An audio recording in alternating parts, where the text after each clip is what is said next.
ဒီဗီဒီယိုဖိုင်လေးမှာဆိုလို့ရှိရင်ယောက်ျားလေးတွေအတွက်ပေါ့နော်ဒါနည်းနည်းလောက်ကျန်းမာရေးပူတာလေးမျှဝေပေးရှင်တာဖြစ်ပါတယ်ဒီ3လပိုင်း20နဲ့2ရက်နေ့2026ထဲမှာပဲပေါ့နော်3လပိုင်း20နဲ့2ရက်နေ့ဆိုလို့ရှိရင်ကျမတို့တင်တန်းခန်းမှာတင်တန်းတက်ရတယ်အဲ့ဒါတင်တန်းပေါ့နော်ဆက်တင်တန်းမှာဆိုလို့ရှိရင်ကျမတို့ရဲ့ company ပိုင်ရှင်တွေက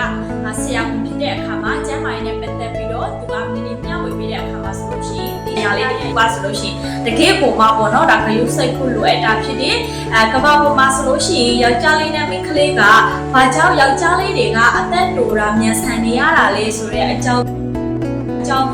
အရာလေးတစ်ခုကိုသူကနှိမ့်ရှင်းပြတဲ့အခါမှာဆိုလို့ရှိရင်အစားအသောက်ဖြစ်ပါတယ်ယောက်ျားလေးတွေနဲ့မိန်းကလေးတွေနဲ့ဆိုလို့ရှိရင်ဘာကြောင့်ယောက်ျားလေးတွေကအသက်တိုနေရတာလဲပြန်စစ်ကြည့်လိုက်တဲ့အခါမှာဆိုလို့ရှိရင်အစားအသောက်ကြောင့်ဖြစ်ပါတယ်ဘာတွေအစားအသောက်ကြောင့်ဖြစ်တာလဲဆိုလို့ရှိရင်ယောက်ျားလေးတွေများများကအရက်သေးစားတောက်တာများတယ်အရက်သေးစားတောက်တာများတဲ့အခါမှာကိုယ်ကြောက်ကဲ့တွေအသေးတွေနှလုံးတွေပေါ့နော်